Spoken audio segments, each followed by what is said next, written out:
AP రైతులకు మొంతా మిగిల్చిన నష్టం అయితే అంతా ఇంత కాదు. గద్దొచ్చి పిల్లగెత్తిపోయినట్టుగా తుఫాన్ పంటంతా తన్నుకుపోయింది.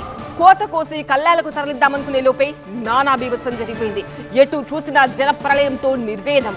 వేలాది ఎకరాల్లో వరి, పత్తి, మక్క, మిరప, అరటి పంటలన్నీ కూడా దెబ్బతిన్నాయి. ఎంత కష్టం, ఎంత నష్టం! ఎటు చూసినా జల ప్రళయంతో నిర్వేదం. రైతన్నల ఆశలు ఆవిరయ్యాయి, కలలు కల్లోలమయ్యాయి. చేతికాడి బుక్కను లాక్కొన్నట్టుగా తుఫాను ధాటికి చేతికందిన పంట తుడిచిపెట్టుకుపోయింది. తుఫాను ప్రభావిత ప్రాంతాల్లో ఎటు చూసినా లక్షలాది ఎకరాల్లో పంటలు నేలకొరిగాయి.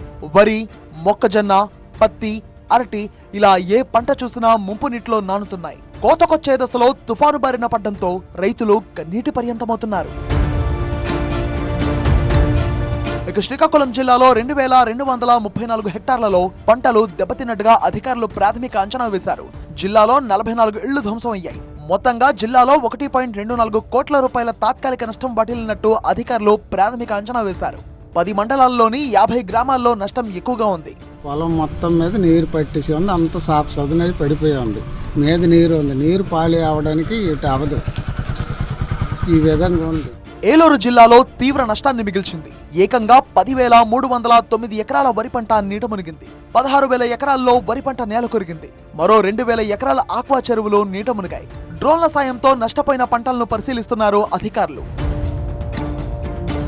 తుఫాన్ ధాటికి కాకినాడ జిల్లాలోని జగ్గంపేట, పెద్దాపురం, ప్రత్తిపాడులో వరి రైతులు వెన్ను విరిచింది ఈ తుఫాన్. పెద్దాపురంలో 186 హెక్టార్లు, కిర్లంపూడిలో 1294 హెక్టార్లు, రౌతులపూడిలో 1504 హెక్టార్లలో పత్తి, వరి పంటలు దెబ్బతిన్నాయి. కాకినాడ జిల్లా పిఠాపురంలో 1000 ఎకరాల వరి పంట, 500 ఎకరాల అరటి తోటలు దెబ్బతిన్నాయి. దుర్గాడలో ధ్వంసమైన అరటి తోటలను కాకినాడ పార్లమెంట్ సభ్యులు తంగెళ్ల ఉదయ్ శ్రీనివాస్, జనసేన నేత పెండం దొరబాబు పరిశీలించారు. నష్టపోయిన రైతులను అన్ని విధాలుగా ఆదుకుంటామని ఎంపీ ఉదయ్ శ్రీనివాస్ హామీ ఇచ్చారు. ఈ తుఫాన్ నిమిత్తం ఎలాగ పనిచేసిందనేది ప్రజాప్రతినిధుల దగ్గర నుంచి, జిల్లా యంత్రాంగం దగ్గర నుంచి ఇవన్నిటిని పర్యవేక్షిస్తూ మా అధినేత ఉప ముఖ్యమంత్రి గారు పవన్ కళ్యాణ్ గారు, అలాగే సీఎం గారు కూడా ఈ జిల్లాలో ప్రాణహానిని జీరో చేయాలని, అలాగే ప్రాపర్టీ డ్యామేజ్ మినిమం చేయాలని ముందస్తు చర్యలుగా 4 రోజుల ముందు నుంచే మనం అందరం ఎలా ప్రిపేర్డ్గా ఉన్నామో అందరికీ తెలిసిందే. విజయనగరం జిల్లాలో రైతులు ₹1,00,000 పెట్టి పంట సాగు చేస్తే చేతికందకుండా పోయిందంటూ రైతులు ఆవేదన వ్యక్తం చేస్తున్నారు. వరి, పత్తి పంట పూర్తిగా దెబ్బతిందని రైతులు కన్నీరు పెట్టుకుంటున్నారు. ఎన్టీఆర్ జిల్లా ఇబ్రహీంపట్నం మండలంలో తమ పంట పొలాలు, చెరువులను తలపిస్తున్నాయని రైతులు ఆవేదన వ్యక్తం చేస్తున్నారు. కనీసం వరి చేను చూద్దామన్నా కనిపించే పరిస్థితి లేదు. ఇక తమ బ్రతుక్కు భరోసా ఎవరు అని రోధిస్తున్నారు. పల్నాడు జిల్లాలో చేతికందొచ్చిన పంట నేలపాలు కావడంతో అన్నదాతలు కన్నీరు మున్నీరవుతున్నారు.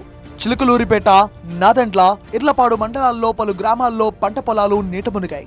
వరి, పత్తి, పొగాకు, మొక్కజొన్న పంటలు పూర్తిగా దెబ్బతిన్నాయి. ముంపు గ్రామాలను ఎమ్మెల్యే పత్తిపాటి పుల్లారావు, జనసేన నాయకులు పరిశీలించి నాదెండ్ల మండలం అమీన్ సాహెబ్ పాలెంలో బాధితులకు ₹3,000 బియ్యం, నిత్యావసర సరుకులు పంపిణీ చేశారు. గుంటూరు జిల్లా తాడేపల్లి, పెన్నమాకలో దెబ్బతిన్న పంటను సీపీఎం నేతలు పరిశీలించారు.